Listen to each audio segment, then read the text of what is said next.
Hi Churchill! We're back! Lucky you! We've got a book to read to you this morning, and it is Wed Wabbit by Lissa Evans.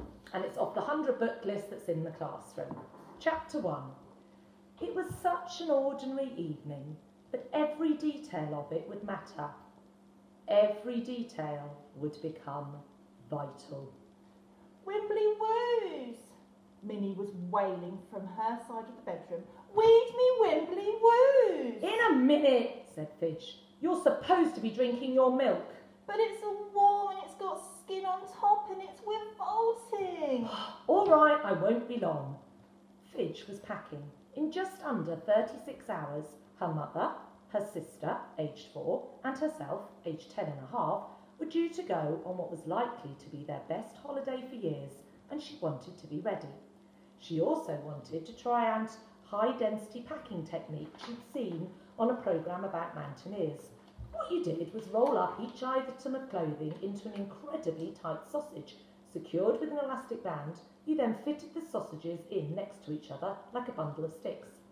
Fidge was going to attempt to put her entire holiday wardrobe into a very small backpack she used for school lunches.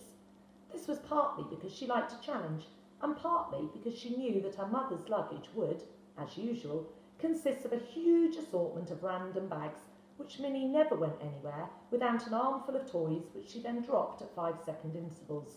Somebody had to have both arms free for emergencies. Weed me wimbly woos, please. Not wimbly woos again, ask Mum. Sorry, Fidge, I can't, called her mother from the living room. I've got to finish making this hat by tomorrow morning. It's for a bride's mother's and she's terribly fussy. Fidge groaned and got to her feet. Her sister's side of the room was spectacularly untidy. As Fidge picked her way across to the bed, there was a loud squeak. Don't tread on Eleanor, screamed Minnie. Well, don't leave her lying on the floor, said Fidge irritably. She stooped to pick up Eleanor, who was a purple elephant with a pink skirt, huge long pink eyelashes and a pink fluffy hairdo.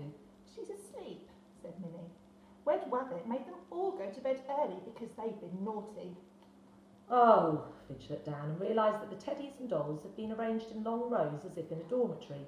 Even the doll's buggy was lying on its side, covered with a blanket next to it. A silver bus with pink wheels had a little pillow under its front bumper. As usual, only Wed Wabbit was in bed with Minnie. Okay, sighed Fidge, sitting on the bed and plopping the elephant down beside her. You sure you want this book? We must have read it 8 million times. I want it. How about I just read 2 pages? No. 5 pages? Mum, Fidge is being mean. Please, Fidge, just read her the whole book. It's not that long, called their mother, sounding weary. Fidge pulled a face, opened the land of the Wimbly Woos and started to read the horribly familiar lines. In Wimbly land live Wimbly woos who come in many different hues, in yellow, pink and green and blue, in orange, grey and purple too. The first picture showed a group of happy-looking wimbles, each of them different colours, but they were all shaped like dustbins with large round eyes and short arms and legs. And they radiated a sort of idiotic jollity. Fidge turned the page and continued reading in a bored, rapid mutter. Yellow are timid, blue are strong, grey are wise and rarely wrong. Green are daring, pink give cuddles, orange are silly and get in muddles. Purple wimbles understand the past and future of our land. Read it properly, with expression, commanded Minnie, who could almost certainly pronounce the letter R if she really tried, but who was too used to people going, "Oh, how cute," whenever she spoke, to want to make the effort. Fidge carried on reading with a fraction more feeling. Many talents make a team, so Wimbly Woos can build their dream by sharing skills, plans, gifts and arts and caring for each other's farts. It's not farts, shouted Minnie, outraged. It's caring for each other's hearts. If you know it well, then you don't need me to read it to you, do you? But Wed Wabbit wants to hear it too. Does he? Fidge looked at Wed Wabbit, who was sitting next to Minnie. He was very large and made of maroon velvet, with huge stiff ears, long drooping arms and legs, and tiny black eyes. He was her favourite toy. bought from a charity shop 2.5 years ago, just a week after their father died. Minnie had spotted the rabbit in the shop window and had darted in and wrapped her arms around him and hadn't let go. He'd been her favourite toy ever since, but perhaps because of the awfulness of that week still sat like a weight on Fidge's head, she'd never liked Wed Wabbit. Most soft toys, in Fidge's experience, looked either smiley or sad, but Wed Wabbit had a horribly smug expression, like a clever child who knows he's a teacher's favourite and never gets told off. She avoided his gaze and turned the page to an illustration of a group of Wimbly Woos scratching their heads. "Oh, here's the bit where they try to think of a birthday present for the King of Wimbleys," she said, with fake excitement. "I wonder what they'll come up with. Dinner for two at a top sushi restaurant, a personalised number plate?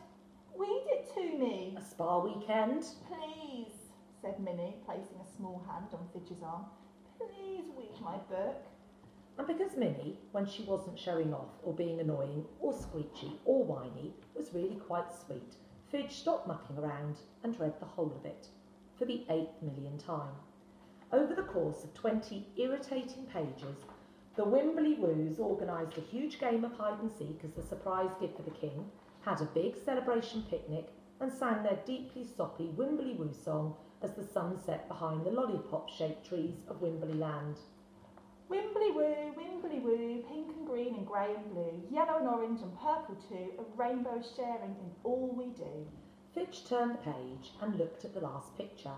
It showed a mixed crowd of Wimbleys standing on a hill looking up at the moon. At some point, Minnie had drawn a moustache on all the purple ones. Minnie herself was almost asleep. Fidge tucked her in, slid the book onto the cluttered bedside table and then snatched it up again. Amongst the junk was a small carton of orange juice. It was now on its side, and a pool of orange was spreading over the tabletop.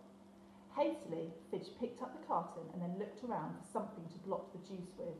Wed Wabbit seemed to catch her eye, his smirk as infuriating as ever, and before she knew what she was doing, she'd grabbed him by the ears and was pressing him down onto the spill. The effect was miraculous. Wed Wabbit acted like a huge sponge.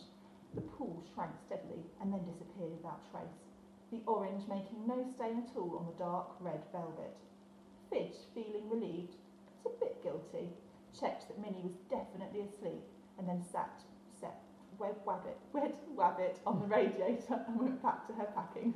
They were going on an outdoor adventure holiday. Her mother and Minnie were going to potter around and play in the children's pool, and Fidge was going to learn how to canoe, dive, abseil, climb, navigate, pothole and go-kart.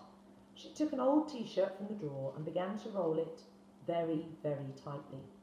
She had to leave enough space for the flippers her mother had promised to buy her. It wasn't until the next afternoon that the terrible thing happened. And we'll leave it there for you to find out what the terrible thing happened.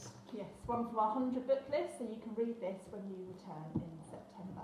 And we really look forward to seeing you all in Churchill in September. Have a great summer holidays and we'll see you soon. Bye. Bye.